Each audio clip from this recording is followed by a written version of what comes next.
Kam në studio Liliana Shyqyriu, shumë faleminderit që jeni këtu. Faleminderit për ftesën. Është doktoresh, është anëtare e një task force që është atashuar pranë Partisë Demokratike, që është në krye të herë, se kam fjalën që është në momentin që Covid-19 filloi të bënte dëmë. Është një task force që ka aktivitet? Është një task force që ka aktivitet, është një task force që mbledh të dhëna, është një task force që fillimisht ka sugjeruar për ato zgjidhje që ajo mendonte për problemin, sepse pandemia është problemi i madh. Dhe të gjitha sugjerimet që ne kemi bërë, apo të gjitha ato çfarë kemi propozuar, kanë rënë, po themi, në një vesh të shurdhur. Unë e kam ndjekur edhe qëndrimet e Partisë Demokratike gjatë gjitha periudhe, bile kanë është ky spahia që del her pas here, e informoni ju me të dhëna dhe jemi bazën e dhënave mbajnë qëndrime, apo janë njerëz që edhe informojnë vetë në rrugët e tyre? Atëherë, ne jemi task force apo grup pune dhe gjithse kush prej nesh ka informacionet e tij dhe këto informacione grupohen dhe dilet me një komunikim zyrtar apo dilet me mbahet një lloj qëndrimi. Është lehtë të jesh profesionist, ekspert, nuk do bëj pyetje provokative. Jo, është një pyetje që bëj edhe kur dëgjoj task force-ën alternative, tjetrën, që është e lidhur me qeverinë. Ka shumë dyshime të profesionistët që ata shohin te partitë, sepse partitë në një lloj optike që është shumë popullore në Shqipëri, janë çik kështu, si luanë tigra, nuk të lënë, duan që Zotinano, jo, nuk është pyetje provokative, por ajo task force që ne kemi ngritur ka shumë ndryshim nga task forca që ju po flisni. Ne të vërtet jemi ekspert, pjesë e kësaj task force, ekspert të fushës. Aty ka mjek familje, aty ka epidemiolog, aty ka ish drejtues të sistemit shëndetësor dhe të gjithë jemi me përvojë. Ndërsa tjetër me përvojë, nuk diskutohet, ata janë ekspert dhe unë i respektoj të gjithë mjekët, janë kolegë të mi, por aty në fakt atë task force duhet ta kryesonte një epidemiolog, sepse ne jemi në periudhë pandemie dhe nuk duhet ta kryesoj një neurolog apo një mjek tjetër, po themi që nuk ka lidhje me këtë fushë. Pse ku? Kush e kryeson? Është neurolog? Po, mjeku që kryeson task force-ën, komitetin, po themi, komitet jashtë të quajtur është mjek neurolog. Dhe në përbërje të këtij komiteti, se ky komitet e drejton të gjithë luftën anti-Covid, është vetëm një epidemiolog. Gjithë të tjerët janë klinicistë. Por lidhur me aktivitetin e task force-së qeveritare, po quhet task force apo duhet të ketë një emër tjetër, fakt nuk ka emër task force. Ka task force, ka komitet, janë ngritur.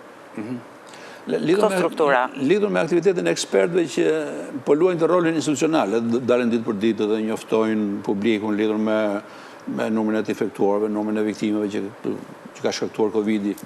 Ju keni kështu objeksionet natyrës. Kam gjuar shumë zëra që thonë, të dhënat po trukohen, po ndryshohen, bëma ki që ndryshohen? Atëherë, unë nuk mund të prononcohem për këtë pjesë, nëse ndryshohen apo nuk ndryshohen, sepse përderisa Ministria e Shëndetësisë del zyrtarisht dhe jep një prononcim, është përgjegjësia e saj që këto shifra që ajo deklaron, ti mbroj apo ti argumentoj. Gjë që nuk ka ndodhur. Normalisht dhe komunikimi me gazetarët nga ana e Ministrisë së Shëndetësisë ka qenë nëpërmjet emailit apo nëpërmjet telefonit dhe askush nuk ka mundësinë që të pyesi, të bëj pyetje për një situatë e cila është shqetësuese. Është shqetësuese për njerëzit në fund të fundit. Njerëzit janë ata të cilët duan informacionin të parët. Në qoftë se ne themi numri të infektuarve nga dita në ditë rritet dhe kjo përqindje ndryshon. Njerë kemi 200 të infektuar, njerë kemi 100, njerë kemi 30 apo shifrat të tjera. Atëherë, ka një lloj argumenti, sepse këto shifra ndryshojnë në mënyrë të tillë. Pse këto shifra? Aty që kemi parë dhe aty që e kemi evidentuar është... Edhe Britania e Madhe, unë kam thënë që ka lëvizje shumë shifrave. Nuk diskutohet. Nga ditë në ditë. Nuk diskutohet, nuk po diskutojmë lëvizje. Ne po diskutojmë që një numër testimesh sot dje për shumë, ka qenë shifra më e lartë e të infektuarve në Shqipëri. Dhe ka qenë dhe numri më i lartë i të testuarve. Sa ishte? Do të thotë që kjo shkon paralelisht. Kanë qenë rreth 520 të testuar dhe kanë qenë 117 të infektuar. Domethënë të dyja shifrat kanë qenë më të larta. Sot është ulur prap shifra e testimeve, është ulur prap numri i të infektuarve. Do të thotë që ka një lidhje. Dhe jo vetëm dje, por gjatë gjithë kohës së pandemisë, shifrat kanë shkuar paralel. Në momentin që janë rritur testimet, janë rritur dhe të infektuarit. Në momentin që janë ullur testimet, kemi pas shifra më të vogla të infektuarve. Mo nuk më dele keqe me një gjë, me anën qeveritare, dhe është një denoncim që e kanë bërë, është një vëzhgim që e kanë bërë qysh në kryet herës, kur flasin për viktima, thonë vetëm kaq, 2 viktima dhe nuk japin identitetin e viktimave. Nuk e kuptoj pse mos japësh emrin dhe mbiemrin dhe fotografin, është një lloj homazhi që u bëhet këtyre njerëzve. A thua se kam vdek si pedofil, kam vdek nga Covid-i. Pse si japin emrat? Atëherë janë thjesht iniciale? Po nuk e kuptoj pse do të jenë me iniciale jepen ata që arrestohen, ata që kërkohen për mos dalë sekreti, ata që janë pedofil, ata me vel njerëz të tillë, pse të japin me iniciale njerëz që kanë vdekur? Atëherë këtu kemi për pjesë etike, nuk mund të thuhet emri sepse nuk është se duke thënë ata emrin e zgjidhin problemin. Unë mendoj se ka probleme shumë të mëdha se sa thënia e atij emri në menaxhimin e kësaj pandemie. Problemi më i madh është problemi i qytetarëve.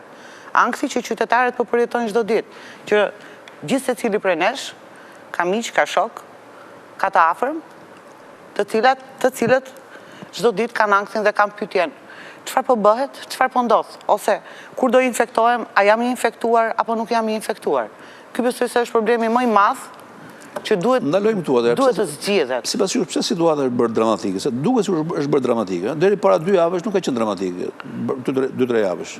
Në Itali unë vëre që ndonë se kanë marrë njërat, kanë liruar masat njësoj si ne, dhe kanë filluar hapi njësoj në të njëjtin moment që filluam edhe ne. Në Itali është duke rënë kurba, duke u fikur fare. Bile sot ne kemi pas të infektuar aq sa ka pas Italia. Në Bergamo janë 0 të hospitalizuar. Po pashun, Italia sot kishte, me fjalë, gjatë 24 orëve të fundit ka pas 117 diçka të tillë të infektuar, pak a shumë sa ne. Atëherë, mendoj se ankthi është rritur për arsye sepse këtu ka munguar gjithmonë transparenca.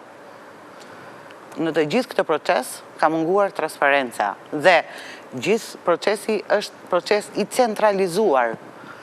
Është një autoritet shëndetësor që i merr të gjithë tamponat dhe i analizon me kitet e tij dhe jep të dhënat, informacionet nëse je infektuar apo nuk je infektuar, je përgjigjen.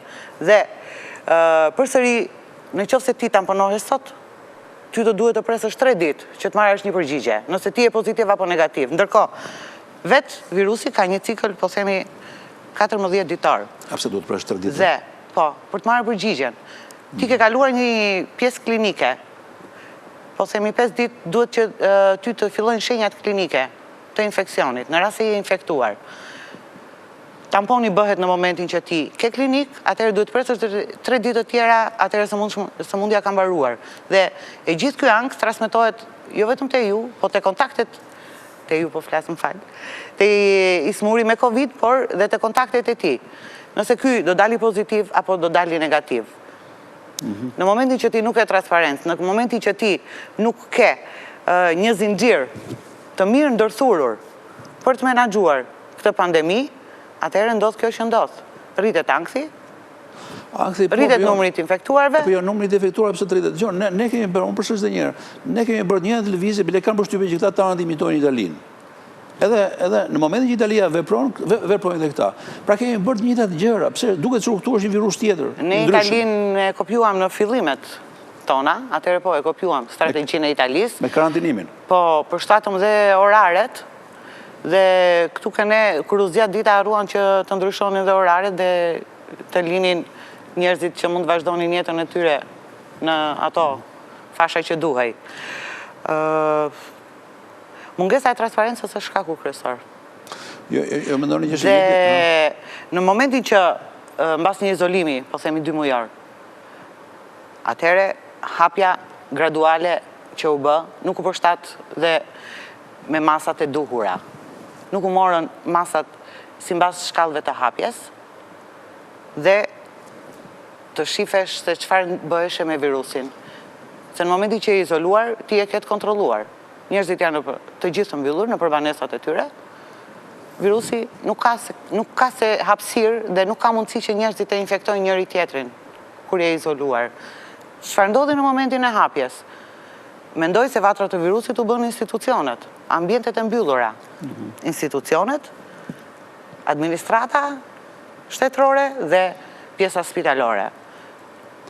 Qendra shëndetësore apo qendra më e madhe universitare Nën Tereza që ne kemi ishte vatra kryesore e infeksionit dhe shumë të smur nga rrethet që kanë qenë pacient në këtë qendër spitalore, nga ato që kemi dëgjuar nga mediat, e kanë çuar virusin, e kanë shpërndar nëpër qytetet e tjera. Liliana, këtë strategjinë e mbrojtjes nga Covidi, apo të luftës kundër Covidit, me kush e harton? Ne shohim kryeministin, nëse kemi parë kryeministin që ka dalë her pas here, edhe ka njoftuar orarët, ai ka bërë gjithçka. Po ka fol nga koka e vet, apo ka pas një skuadër ekspertës që i kanë sugjeruar dhe i ka thënë djo, do bëhet kështu. Ai ka dalë, është bërë interpreti i mendimit të profesionistëve. Çka ka ndodhur? Atëherë, të paktën një herë që komiteti është shfaqur në një bisedë me kryeministrin dhe është prezantuar nga kryeministri përbërja e tij komiteti, sepse ishte e panjohur deri në ato momente, u ngrit pretendimi se vendimet merren nga ekspertët. Por këtu shohim që nuk është marrë asnjë vendim ashtu siç duhet dhe një ekspert nuk mund të marrë një vendim në dëm të shëndetit të qytetarëve. Asnjëherë. Ndoshta ka një strategji e cila mund të jetë e shkruar në letër dhe mund të jetë e shkruar mirë sepse ka përvoja, por sa eficiente dhe sa kjo strategji është zbatuar. Nga ajo çfarë shohim dhe nga kaosi që është krijuar, do të thotë që nuk është zbatuar asnjë gjë nga kjo strategji ose kjo strategji nuk ekziston. Sepse që të kesh një strategji, ti duhet hartosh politika dhe duhet të kesh disa objektiva. Një nga objektivat, për shembull, që ka strategjia e hartuar nga OBSH-ja është ruajtja e personelit shëndetësor. Çfarë ndodhi këtu ke ne? Këtu ke ne u infektua personeli shëndetësor. Ishe ndër të parët që u infektua. Por, në momentin që infektohet personeli shëndetësor, ky infekcion përcillet e pacienti, i cili i ka tashmë 2 sëmundje apo një sëmundje tjetër dhe i shtohet edhe një sëmundje, domethënë atij rrezikohet jeta. Dhe strategji që ti mos mbrosh personelin shëndetësor, atëherë ne themi që s'ka strategji. Po duke lënë më njëng këtë fakt që ju e thatë, sistemi shëndetësor në tërësi, sistemi ynë, ishte një lloj testimi për sistemin tonë shëndetësor. E mori provimin sistemin shëndetësor? Dhe këtu kanë parasysh mjekët, infermierët, resurset tjera të natyrës jo humane, për natyrës aparatura, pajisje. E mori provimin? Atëherë, absolutisht kam respekt dhe mirënjohje për gjithë mjekët, të cilët në këtë kohë ishin të gjithë në krye të detyrës dhe shërbyhen, sidomos mjekët e spitalit infektiv që mbajtën ngarkesën më të madhe të kësaj pandemie. Ndërsa përsa i përket pjesës tjetër, shohim një anashkalim të problemit. Domethënë strukturat mjekësore nuk u vunë në funksionim, sepse ndoshta po të vjeshin në funksionim të gjitha strukturat mjekësore, atëherë do kishim një menaxhim ndoshta më të mirë të kësaj situate dhe do kishim shifra të tjera dhe jo këto shifra që ne shohim të infeksionit në të tilla për masa. Një nga gabimet ishte anashkalimi i mjekut familjes. Mjeku i familjes pothuajse nuk u angazhua në muajt e parë të epidemisë. Jo vetë janë ruajtur? Ruajni nga Covid-19, sigurisht? Sigurisht. Kur erët ju pas pa maskë? E kam maskën të makina. E ke të makina? Por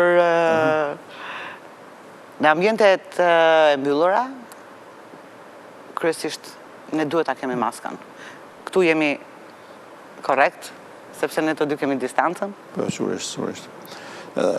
Provokacja unë kështu e kam pas distancën që është kryetarës edhe për arsye që s'lidhet me Covidin. Kështu ka qenë një përkim, ka qenë thjesht një koincidencë. I ke paraprirë. Po, mund thuhet kështu.